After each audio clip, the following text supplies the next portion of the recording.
هاي جايز. الفيديو ديال اليوم فيديو مختلف على الفيديوهات الاخرى اللي درت بلوكات يومي.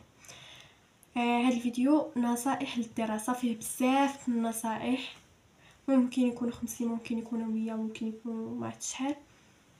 فقبل ما نكمل الفيديو متنساوش ديروا لايك وتشتركوا في القناه وتفعلوا الجرس باش يوصلكم الجديد. ما نقولوش كتعجبكم بحال هاد السلسله. ودابا نبداو. اوكي جايز، قبل ما نبدا في النصائح، اولاد ممكن تعتبروا من النصائح اللي هي خاصكم تكونوا ايجابيين بعدا قبل حتى ما تبداو القرايه. ما تقولوش راسكم انا كسوله، انا دايره، انا فاعله. ديما خاصك تقولي انا مجتهده وانا نقد نديرها وانا نقد نفعلها قبل كاع ما نعطيك لا نصائح لا والو. فإلا ما كانش عندك الثقه في راسك باش يعني الثقه ديال انه انت مجتهده، راه ما غاديش تكون. الا كنتي كتقولي انا كسوله راه غتكوني كسوله، كنتي كتقولي انت انا مجتهده راه غتكوني انت مجتهده. فهذه ممكن تعتبرها من نصائح، ممكن لا. اول حاجه هي تخطيط، تنظيم والتخطيط. كيفاش تنظم والتخطيط مهم. فين ما غادي نعطيكم شي نصيحه غادي ندوز عليها دغيا، حيت كثارين بزاف النصائح. فيعني الا نصيحه باينه او نصيحه متكرره بزاف من عند بزاف الناس وهذا فدغيا غادي ندوز عليها، من غير الا كانت شي حاجه ما مفهوماش ولا. كما قلت لكم التنظيم والتخطيط. التنظيم والتخطيط من ضمنه نحضروا جدول اسبوعي للمراجعه في الاول الاسبوع، يعني نهار الحد. كاين شي ناس كيحسبوا الجمعه، كاين شي وحده كيقول. المهم تكتبي كاين لومبلوا كيكون فيه الدروس اللي تقراي السيمانه كامله، كتقراي طبعا جميع الدروس غير كل واحد ينسى. جهزي ليهم وهذا. ثاني حاجه نقسموا الماده الكبيره لفصول صغيره. يعني مثلا شي درس طويل بزاف، حيت كاينين اساتذه اللي كيديروا لنا دروس ملخصين، يعني من صفحه وشي حاجه. كاين شي اساتذه كيعطيونا بزاف نكتبو، كيعطيونا 2 سبورات 3 سبورات ونكتبوهم، فانت خاصك تلخصي. فخصنا نقسمو كل درس لبزاف ديال الفصول اولا كل ماده لبزاف ديال الفصول. ثالث حاجه نحددوا الاهداف ديالنا اليوميه والواضحه. يعني خاصنا نديرو تو دو ليست. خاصنا نحددوا شنو بغينا نديرو في نهارنا، حيت الا ما حددناش داكشي اللي غادي نديرو في نهارنا ما غاديش يعني بحال ضربنا هادشي كله في الزيرو. خاصنا نحددوا هاد النهار غادي نوض، غادي نراجع هاد الماده، يا غادي نديرو وحده النهار كامل شنو غادي نديرو فيه، وحده على حساب القرايه. يعني غادي نقرا بعدا في المدرسه، من موراها ملي نرجع في هاد الوقيته غادي نراجع هاد الماده وهاد الماده وهاد الماده، غنقاد التمارين الفلانيه. رابع نصيحه نستعملوا جدول زمني ثابت. كيفاش؟ مثلا غادي ناخدو من 8 ل 9 كما كندير انايا، كل نهار من 8 ل 9. ولا كان باقي مثلا كان عندي بزاف ولا كان عندي قل على حساب، المهم كنبدا مع 8. خاصني كل نهار نتبع على ديك 8. فيعني حنايا خاصنا نحسبوا على حسب نهارنا. مثلا اخر ساعه في اي نهار، يعني خاصنا خاصها تكون عاده. كما كنربيو بزاف العادات ما كنقدوش نحيدو لهم، فخصنا نربيو هذيك العاده. في الاول ممكن تجينا صعيبه، ولكن من بعد غادي تجينا ساهله، غتولي حتى هي عاده. فمثلا من اليوم مثلا من 8 ل 9 نراجع في داكشي اللي دارت، نقاد فيه التمارين ديالي، ندير فيه الاعداد القبلي وهكا. خامس نصيحه نراجع يوميا قبل ما نعسو ديك 10 دقائق قبل ما ننعس، ولا نهز داكشي اللي قريت النهار كامل نراجعو كامل، واخا غير نشوف فيه ونقراه مزيان. سادس نصيحه نكتبوا قائمه المهام اليوميه. هذه يعني كتحسب بحال 3. نرتبوا المكتب، من اهم الحاجات نرتبوا المكتب. الا ما كانش عندك البيرو حسب الامكانيات، مثلا اي حاجه كنتي كتراجعي فيها خاصها تكون مقاده ومجموعه، خاصها تكون خاويه، يعني ما خاصش يكون فيها بزاف الحاجات وهذا باش تلقاي راحتك كنتي كتراجعي. ثامن حاجه نستعملوا الوان في التلخيص. ونستعملوهم فاش نكونوا كنكتبوا الدرس باش نكونوا عاقلين. يعني الماركور، نكتبوا بالسيلوات ديال الالوان. ولكن السلوات يكونوا كيبانوا. تاسع نصيحه، نخصصوا دفتر للاهداف. يعني واحد الدفتر الهدف ديالي هاد النهار، يعني حتى هو متعلق بواحد النصيحه من النصائح. 10 نصيحه 10. نرتبوا الاولويات. الاصعب هو الاول. كيفاش نرتبوا الاولويات؟ يعني مثلا هاد النهار غادي نراجع مثلا الماط، العربيه، فرنسا. الماده اللي كتجينا صعيبه اولا الماده اللي فيها داك الدرس اصعب درس، يعني اصعب حاجه غادي نراجعها في داك النهار هي باش نبدا. حيت فاش يلاه كتبدا كتكون فيك واحد الطاقه، كيكون فيك واحد الحماس، وهذا في الاخر كتبداي تعيا شويه شويه شويه.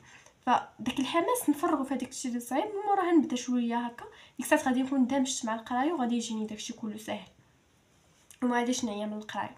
ثاني يعني نصيحه، ثاني طريقه من مورا النصائح، ما عرفتش كيفاش نصحها لكم. المهم طرق الفهم والمراجعه.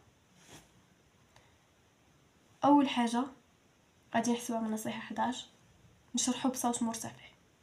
كيفاش نشرحو بصوت مرتفع؟ الاستاذ اللي كيشرح لينا كيفاش غادي الا كانت عندكم سبوره اولا حتى الا ما كانتش عندكم، تحطي مخاد تشرحي لهم الدرس اللي درت داك النهار. مثلا تشرحي لهم داك الدرس، غوتي عليهم، سولك ولا واحد السؤال داكشي سولكم الاستاذ نتوما سولوه. المهم شرحي الدرس، حسي براسك انت استاذه ودوك المخاد هما التلاميذ. كاين عندكم شي شيور البوطه هزيه بقى ضربي به المخاد هكا، غادي ترسخ لك المعلومه. حيت الا كنتي انت اللي كتعلم كتدخل المعلومه اكثر ما الا كيعلمك شي حد. فيعني فاش تكون انت متعلم شويه وغتجي وتشرح لشي حد غادي تفهم اكثر. النصيحه 12 واللي هي نعلمو صديقي، يعني هي متعلقه بالنصيحه 11. الا مثلا لقيت شي صاحبتي ولا شي حاجه مثلا نشرح ليها الدرس بطريقه باش فهمتو، وشرح ليا الدرس، نشرحوا لها غادي يترسخ ليا واكثر ما يترسخ ليا، يعني غادي يبقى ليا العام كامل او اكثر. 13 نصيحه 13، نسجل صوتي وانا كنشرح، حتى هي متعلقه بهاد الجوج.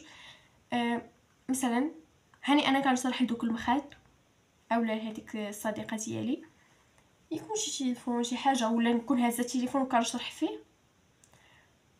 وفاش نكون مثلا غاديه كنتمشى ندير كاسك ولا شي حاجه وبقى نسمع داكشي اللي كنقول، يعني داك الدرس الشرح ديالو، نكون غاديه نعس نطلقو، نكون كنجمع نطلقو هكا، غادي يترسخ ليا. حيت واش كيطلع لي مثلا شي فيديو كيطلع لينا بزاف صافي كنحفظوه. فبحال هكا. نصيحه 14، نستعمل الخرائط الذهنيه ما تحتاجش الشرح. 15، نفهمو قبل ما نحفظو، ماشي نحفظو قبل ما نفهمو. الا حفظنا قبل ما نفهمو ممكن دوز لينا داك الدرس، ممكن داك الفرض مثلا عندنا فرض حفظ قبل ما نفهم، غادي يدوز لي داك الفرض ولكن دغيا غادي يمشي داكشي. فاحسن حاجه ديريها هي انك غادي تفهمي الدرس حتى تفهميه عاد باش تمشي تحفظيه. النصيحه ما عرفتش شحال الصراحه، مهم نكتبوا المعلومات بيدينا. فاش مثلا نكتبوا درس، فاش نلخصوه نكتبوه بزاف المرات، نزيدوا عليه حاجه ونقصوا عليه شي حاجه وهذا. ولا مثلا فاش الاستاذ يكون كيشرح شي معلومه نكتبها. احسن حاجه هي الكتابه شي حاجه اللي صراحه واعره و مع انه ما عطيناهاش حقها بزاف، ولكن مهم الكتابه شي حاجه اللي مهمه. فهي كتكتبي راه غادي تبقاي عاقل.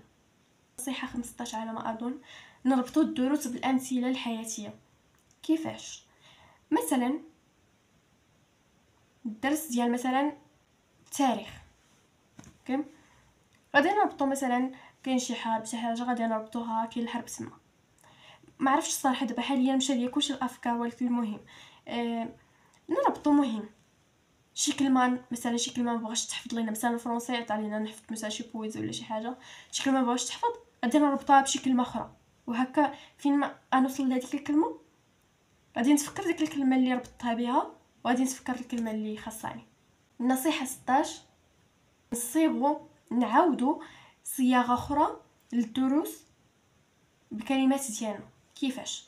الدرس عطاه لينا الاستاذ بواحد الكلمات، حنايا غادي نديروه بكلمات وحدين اخرين، غادي نغيروا كلمه من هنا كلمه من هنا، وخير مثلا هاد مثلا واحد الكلمه غادي يكون عندها بزاف ديال باللغه العربيه الفصحى غادي يكون بزاف منها، فحنا غادي نستخدموا وحده هنا وحده هنا وحده هنا، هكا غادي نغيروا شويه من هذاك الملخص، ما غاديش نديروا كاع الكلمات كما دارهم الاستاذ، وهكا غادي تحفظوا. تعنوا بالاسئله القديمه فاش نكونوا كنشرحوا مثلا كما قلت للتلاميذ اللي هما المخاد، الاسئله اللي عطانا الاستاذ نعاودوا حنايا نسولوهم ونجاوبوا عليهم، نقادوا فروض راسنا، نقاد مثلا فرض نطبع منه 2 3 نعطيهم، ندير هادي هكا وندير هادي هكا على حساب شنو سميتو، هادي من مور ما نحفظوا ونصحوهم، وهكا غادي يتحفظوا لينا اكثر. نديروا ملخصات قصيره ما كتحتاجش شرح، نكتبوا ملخص من بعد كل حصه، يعني غادي نسالي هذا الدرس مثلا درنا اليوم واحد الدرس تربيه اسلاميه مثلا هجره الرسول مثلا صافي سير، غادي نهزوا هذاك الدرس وغادي نلخصوه ونراجعوه، المهم نحاولوا نحفظوه، ماشي بالضروره نحفظوه داك النهار ولكن باش ما يتجمعوش علينا. ثالث نصيحه يعني ثالث حاجه التركيز ونحيدوا المشتتات. النصيحه الاولى فيه واللي ما غاديش تحتاجوني نقولها مع غادي نقول تركيز، نحيدوا التشتات، يعني تشتت لينا الانتباه، غادي تمشي بالكم لواحد الحاجه واللي غادي نقولها دابا التليفون، نبعدوا علينا التليفون فاش نكونوا كنراجعوا. هذه الصراحه ممكن تنفع شي وحدين وممكن ما تنفعش شي وحدين، كما بزاف النصائح ممكن ينفعوا شي وحدين وممكن ما ينفعوهمش. التليفون صراحه انايا كنستخدمو فاش نكون كنراجع، كيخصني نستخدمو الصراحه، ولكن الا انت كان عندك التركيز صفر فحيديه من حداك، عطيه لشي حد، تقول لي ما تعطي لي حتى لهاد الوقيته ولا ما تعطي لي حتى نسالي المراجعه ولا جوج. خصص مكان واحد للدراسه، هي جوج، كاين اللي غتنفعهم هادي وكاين اللي غتنفعهم هادي، باقي ما وصلناش ليها، واللي هي اللي خصنا نبقاو في بلاصه وحده نبقى راجعوا فيها كل نهار، فين ما نبغاو نراجعوا في ديك البلاصه، بحال مثلا انايا كنراجع في البيرو فين ما كنبغي نراجع، فممكن تنتيا تخصصي مكان تراجعي فيه. ولا 3 ما نقراوش في الناموسيه ديال النعاس ماشي ديال المراجعه، الا قريتي فيها فغادي يجيك شويه النعاس، شويه غادي تشتتي، حتى هي من المشتتات، فقري في شي بلاصه اللي تكون فيها الضوء فيها الهواء، يعني يكون فيها شويه سميتو تكون هكا، يعني كرسي ماشي ناموسيه ومخده، يعني انت باغا تنعسي ولا باغا تقراي. نهتموا بالاضاءه فاش نكونوا كنراجعوا، الا كان بالليل حيت انا كندير من 8 ل 9 كما قلت لكم، فيعني كيكون شويه الليل، شعلوا الضوء، خليو البلاصه مهويه، خليو سميتو، فهكا غادي تكون. لبس حوايج مريحين فاش تكون بغيتي تراجعي، لبسي بيجاما تكون مريحه، اريح بيجاما عندك لبسيها، اريح لبسه عندك لبسيها، ما تلبسيش شي حاجه اللي غادي تعذبك ولا، الا ما كنتيش مرتاحه ما غاديش تراجعي مزيان. ما تقرايش في الصداع، الا كان حداك مثلا عائلتك كيهضروا في موضوع انت بغيتي تقراي راه ما غاديش تقراي، غتبقاي مركزه مع داكشي اللي كيقولوا وما غاديش تردي معاهم البال نهائيا، فغادي خصك تبقاي مركزه في حاجه وحده، وانتي طبعا غادي تمشي غتركزي مع داكشي اللي كيقول. الا مثلا كنتي في بيتك وجاو عندكم الضياف ومثلا الصالون كاين حدا بيتك ولا شي حاجه بحال هكا، ديري قطن ديال الودني، ديري كاسك صراحه، الا كان يعني سميتو الا كان بامكانكم نتوما ما كيحيدش لكم التشتيت، مثلا تلقوا قران ولا تلقوا شي حاجه مهم تكون خفيفه بحال هكا ما فيهاش الهضره وهذا، تلقوا. انايا بالنسبه لي كيحيد لي التركيز ديالي، فانا ما خصني نطلق يعني حتى شي حاجه ما والو. صراحه ما عرفتش واش نكمل في النصائح ولا لا حيت طولت في الفيديو. سؤال 32 على ما اظن، المهم راه كنخربق بالارقام ما سديوهاش عليا كنراه بزاف. نديرو قرعه ديال الماء حدانا فاش نبداو المراجعه، نعمرو قرعه تكون تقريبا قد هكا باش كاع ما نقولوا لا سالا الماء لا حتى شي حاجه، قرعه تكون كبيره هكا شويه ولا دوك القرعه ديال سيدي علي ولا، ونحطوها حدانا. الا كان مثلا البرد نديرو الماء ديال الروبيني، كنصل نديرو الماء ديال الفريغو كلشي. المهم نحطو حدانا قرعه ديال الماء. 33 ما نخليوش حاجات بزاف في المكتب، وهذا كتعلق بالنصيحه ما عرفتش شحال مهم ديال تنظيم المكتب او تنظيم البلاصه فاش غتقراي. مهم ما نخليوش فيها بزاف الحاجات. نصيحه 34 هذه ما كتلقش لكلشي واللي منهم انايا. كاينه واحد النصيحه قبل منها قلت فيها ما نغيروش المكان ديال فاش كنراجعوا كل نهار نراجعوا في نفس البلاصه باش نتعودوا باش تولي عاده. وكاينين الناس اللي ما كيقدروش كيخصهم كل مره يبدلوا كل مره، نغيروا شي بعض المرات، يا نغيروا وسط الحصه مثلا دايره المراجعه ساعتين، هاد واحد ساعه مثلا في البيت واحد ساعه في الصالون، اولا شي حاجه بحال هكا. المهم البلاصه تكون خاويه ومرتبه بكلشي. اولا مثلا هاد النهار قريت في هاد البلاصه مره اخرى نقرا في بلاصه اخرى.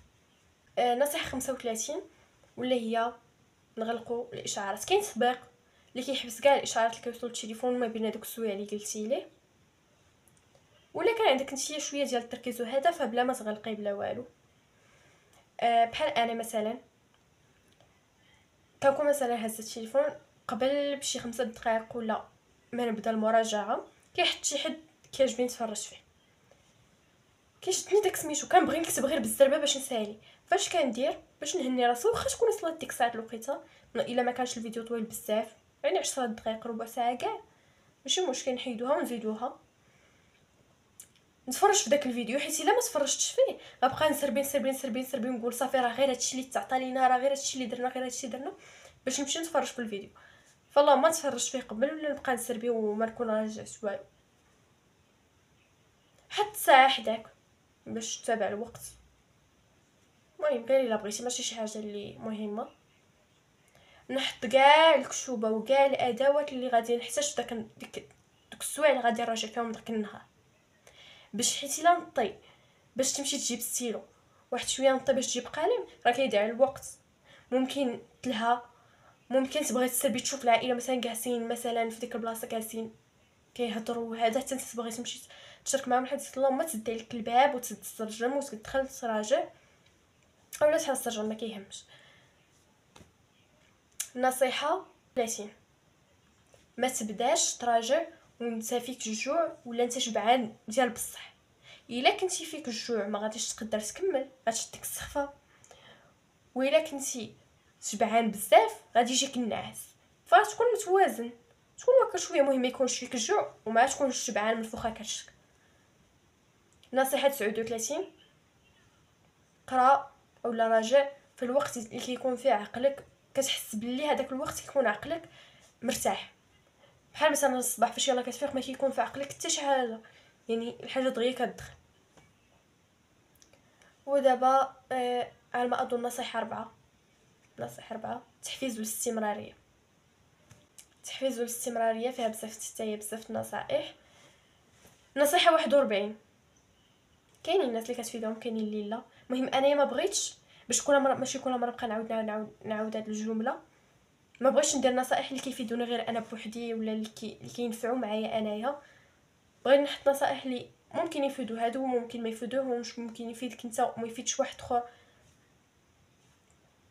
دير اقتباس، يعني دير واحد جمله محفزه مثلا اولا جمل محفزه في البلاصه فين كتراجع. الا كنتي عندك بلاصه محدده مثلا البيرو في البيت، دير جمل كيحفزوا ممكن تنفع معك.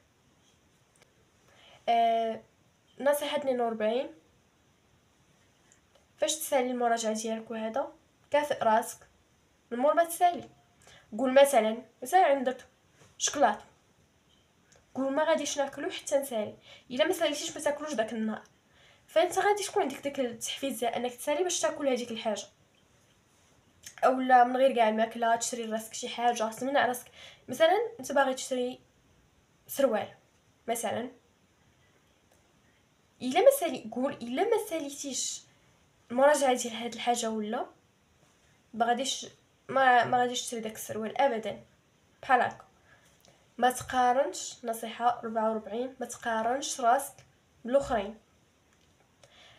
كيفاش يعني؟ ما تقارنش راسك وتقول فلانه مش شهيده عليا، فلان مش شهيد عليا، انا ما نقدرش نوصل للنيفو ديال هذيك.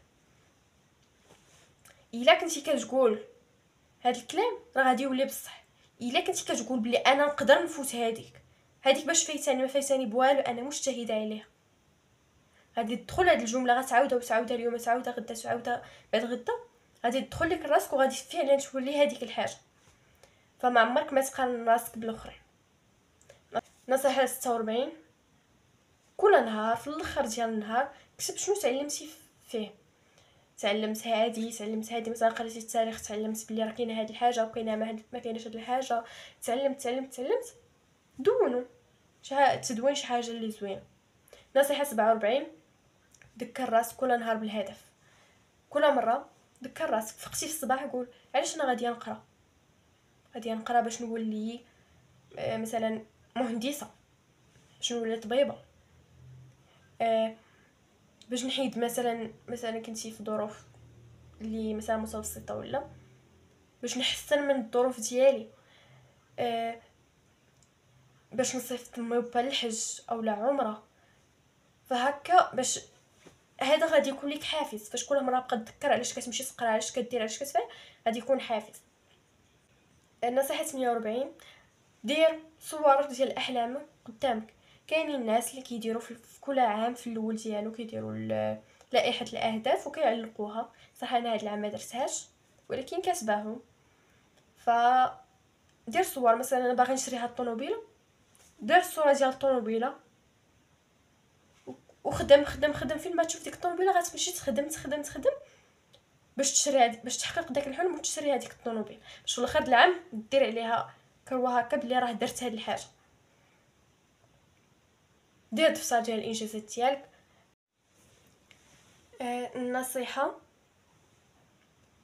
51، دير صديقه ديال دراسه تشجعك. صاحبي غير مع المجتهدات من الاخر، يعني كوني صداقات اللي يشجعوك على القرايه، ماشي يقولك يخ داخلين عند داك الماط، يخ دايرين هي اوف داخلين عاوتاني عند داك الفيزيك، اوف وحده تقول لك واو داخلين عند داك الماط كيشرح مزيان، الفيزيك كيدير، العلوم كتجبد. المهم ماشي شي وحده يعني اللي تكون مهمله وتبقى تقولي كوف داخلين عند هذا ما عمرك ما غتعلمي الا كنتي عندك صديقه بحال هكا. نصيحه 52، تابعي قنوات تحفيزيه، يعني قنوات اللي كيحفزوا اولا قنوات ديال الناس مثلا كي ديروا فيديوهات ديال الروتينات ديالهم للدراسه، هما كيراجعوا فاش كتفرجي داك الفيديو كتقول حتى انا بغي نكون، كتمشي كتراجعي. نصيحه 53، تذكري دائما علاش كتقراي. المهم هنا صار على فيديو ديال اليوم. ما تنساوش ديروا لايك وتشتركوا في القناه وتفعلوا الجرس باش يوصلكم الجديد. والا بغيتوا الجزء الثاني عندي باقي بزاف الاسئله ولكن حيتاش طول الفيديو بزاف. الا بغيتوا نصائح اخرى عندي يعني كتباهم على الصحه والعادات، استراتيجيات متقدمه، التعامل مع الضغط، الاستمراريه والتوازن، يعني الا متعلقين بالنصائح ديال الدراسه فقولها لي ندير لكم جزء ثاني. وصافي باي باي. I love you.